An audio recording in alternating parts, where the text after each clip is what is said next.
હવે આ શેઠનો ધંધો ધમધો કાઢ ચાલતો હતો, પણ આ એમના છોકરો 22 વર્ષનો હતો. એની એવી ટેવ 3 વાગે ઉઠીને અને ગામમાં જઈને અને 2-4 ભાઈબંધ પકડી લાવે, ઘેર લાવીને બધાને ચા પાણી કરાવે અને એ વખત 1-1 રૂપિયો વાપરવા આવતો હતો.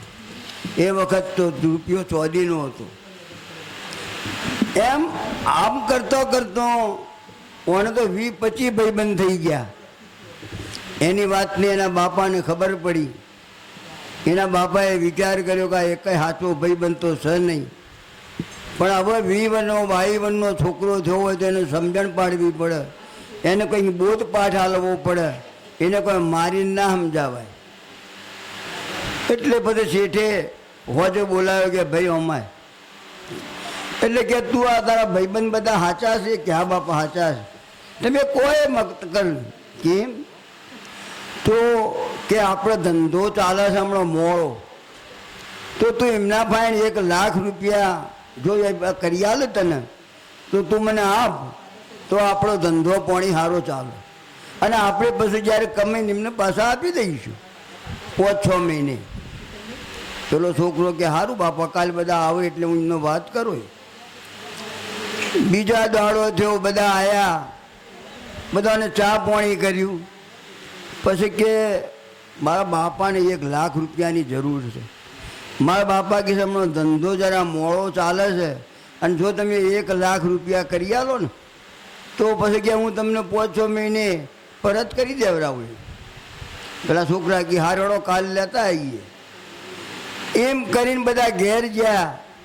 ઘેર જાય એટલે અડધા તો કે આપણે આજ 1 લાખ માગ્યો ને કાલે 2 લાખ માગશે ને આપણે તો કોઈ જવું નહીં. અડધા કે હેડો કે તો ભાગ્યું ગાલે ગલાય. એમ કરીને બીજો દાડો થયો એટલે 25-30 આખા 10 જણા આવ્યા. એટલે પેલા છોકરા કે ભાઈ અમેનો એ પેલા કહેતા હતા કે અમે લાવીશું એટલે અમે ના લાયા, હેડો કાલ કી લેતા આવીશું. એમ કરતો કરતો એક ભાઈબંધ આવ્યો.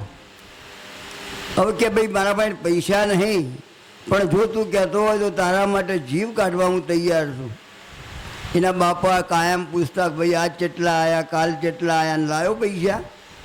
એટલે પેલો કે બાપા બધા બંધ થઈ ગયા, હવે 1 જણો કે આવ્યો છે અને એ કહે છે હું તારા માટે જીવ આલું. શેઠકી આયા એનો સાચો ભાઈબંધ નહીં, પણ કે એની પરીક્ષા તો કરવી પડશે ને. એટલે કે તાર તું એમ કર, કાલ રાતે 8 વાગે આપણા ઘેર બોલાવજે. બીજા દાડે સવારે શેઠે 3 મણ અડદ દળાઈને માણસના આકારનું પૂતળું બનાવીને એમના ઘરના ઓરડામાં એક ખાટલો ઢાળીને અને એમાં હુવારી દીધો અને ઉપર એક પછેડી ઉડાડી દીધી. 8 વાગ્યા રાતના એટલે પેલો છોકરો આવ્યો કે આય ભાઈ, શેઠ કીધું ને મારા છોકરાનો સાચો ભાઈ? અરે કે બાપા સાચો. કહેતા હોય તો જીવ કાઢી આલું. કે જીવ તો નહીં લેવો તારો, પણ કે જો મારા ઘરના ઓરડામાં એક મારો ઉઘરાણીઓ આવ્યો છે અને મારા ભાઈને 5 લાખ રૂપિયા માગે અને મેં એને ઓરડામાં હુવાયો છે અને ચામાં ઘેન નાખીને, એટલે ઘેનમાં છે, એને આપણે મારી નાખવાનો છે અને અમે વણિયા કહેવાઈએ, અમારાથી આ થાય નહીં, તું આટલું જો કરી દો તો. પેલો કે શેઠ તમારાથી ના થાય તો પછી કે તારે મારાથી સીધી થાય, કે તું નહીં મારે? એટલે કે ના. શેઠ કી હાર તો હે હું મારું. આ તો શેઠે ઘરમાંથી કટાર કાઢીને પેલું જે માટીના અડદનું પૂતળું બનાવ્યું હતું ને એમાં સરો હતો જે ઘોસી ગયો. સરો ઘોસ્યો બધો કોયડામાં ખાડો ગયો. ખાડો કરીને અને આ જે અડદનું પૂતળું હતું ને માણસના આકારનું એને મેં દાટી દીધું.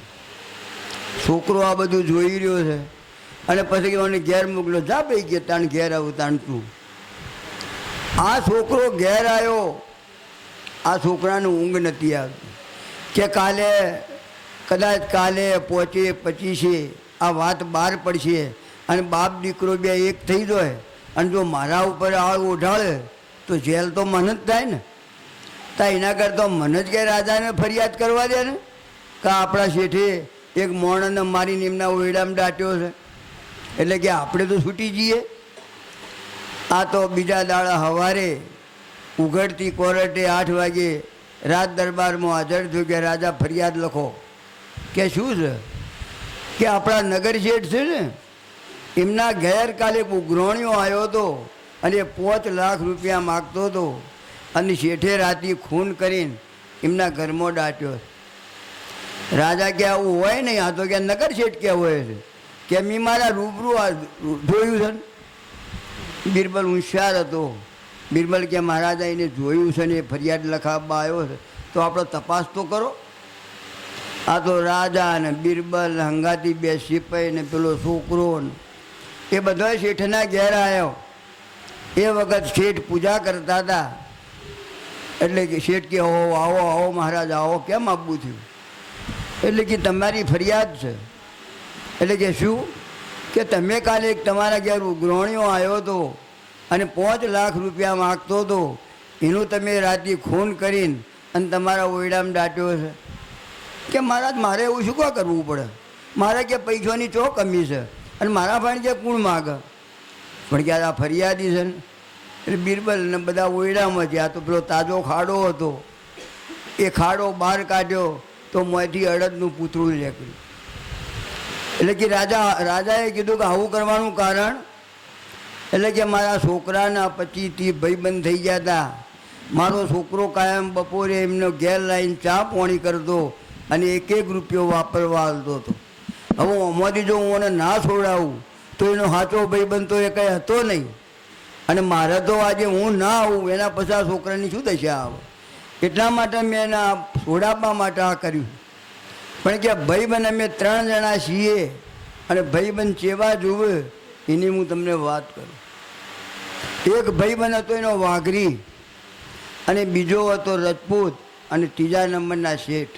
કે અમે 3 ભાઈબંધ છીએ. એટલે કેમ? રાજા કે તારે મને બતાય. એટલે પહેલાં તો એને કહ્યું કે રાજા તમને લઈ તો જવું ગમે તે થાય પણ તમારે કશું કરવું ન હોય તો. શેઠે એના શરતે બોધ્યા. રાજાએ શરતમાં બંધાણ્યો કે હાર વડો જે થશે હું જોયા રહીશ, નહીં બોલું બસ. હવે રાજા અને શેઠ પહેલાં તો પેલા વાઘરીના ઘેર ગયા. ત્યારે વાઘરી એ વખત બગીચામાં હતો અને વાઘરી આ શેઠને બાળીને રાજાને બોલાવતો લઈને કે ઓ શેઠ આવ્યા, શેઠ આવ્યા. એમ રાજા ઘણો ગુસ્સે થઈ ગયો પણ શરતથી બંધાયેલો હતો એટલે શું કરે? એટલે કે વાઘરેણ આજ તો કે શેઠ આવ્યા છે ઘણા દાડે કે શરત ચીબડું લાય કે આજ તો એમને આપણે પ્રેમથી ખવડાવીએ. એટલે પેલી વાઘરેણ હતી એક ચીબડું લાવી એના ટુકડા કર્યા અને નાના નાના અને પછી એક શેઠ ખવડાવે વાઘરીને, વાઘરી શેઠને ખવડાવે, પાછા શેઠ વાઘરેણને ખવડાવે. આવું અરસપરસ ખાતો હતો. શેઠે જોણી જોઈને અને વાઘરેણના તાળવામાં ચપ્પાની અણી ઘૂસીને એના વાઘરેણ હતી તે ત્રફડીઓ ખાઈને મરી ગઈ.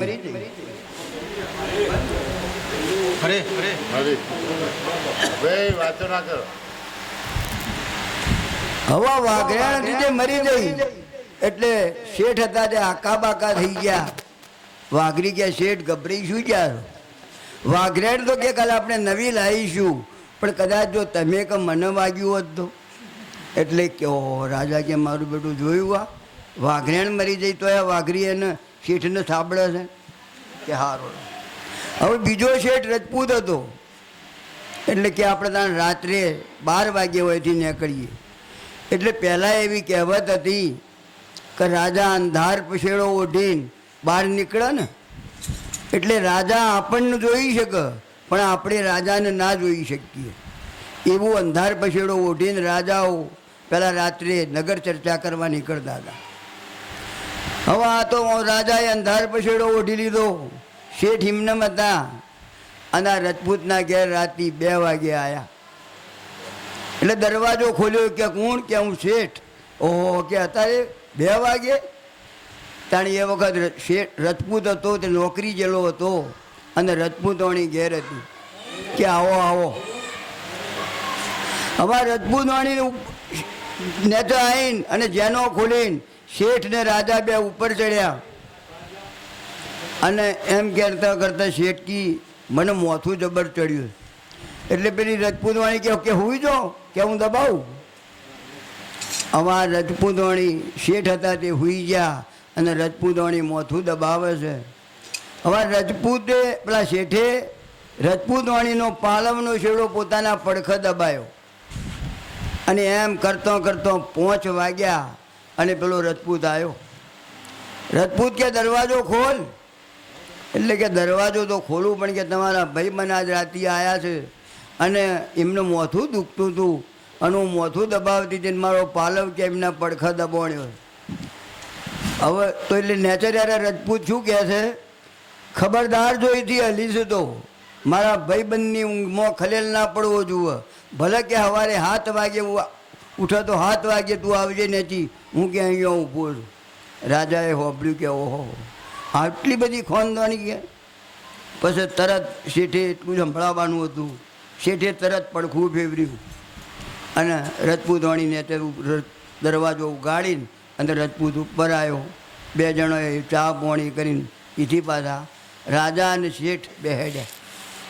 હવે રાજા કહે છે મને ત્યાં ચોથો ભાઈબંધ બનાવો તમે. પેલો શેઠ કહે છે મહારાજા તમારું કોમ નથી, એ તો કે સાચું કે એટલે કે ના મને બનાવો.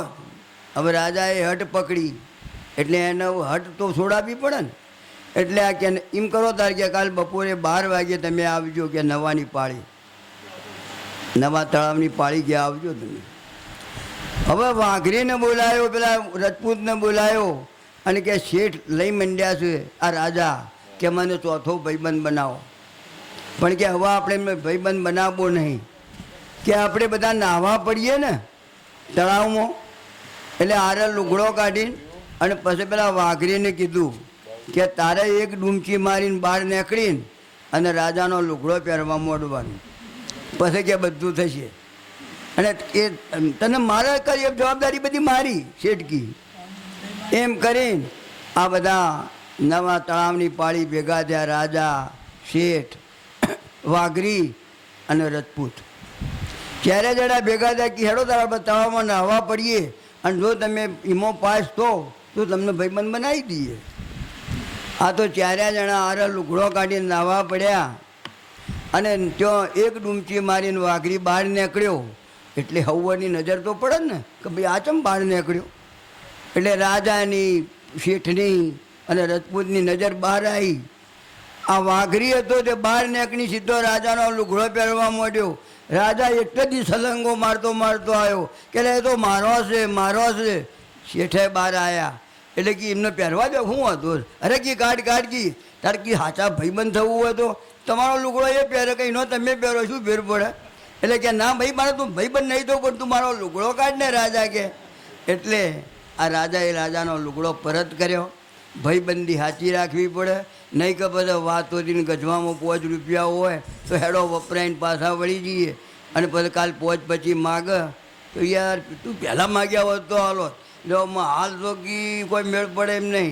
એમ કરીને છૂટી જ હોય. હવે આવા ભાઈબંધો કોઈ દાડો કરવા નહીં. માટે જીવનમાં એક સાચો ભાઈબંધ પણ રાખવો કે જે અડધી રાતે કોમ આવે. કારણ કે દરેકનો સમય સરખો જતો નહીં, એટલે ચડતી પડતી તો આયા કરે. માટે એક સાચો ભાઈબંધ રાખજો. બોલો કૃષ્ણ કનૈયા.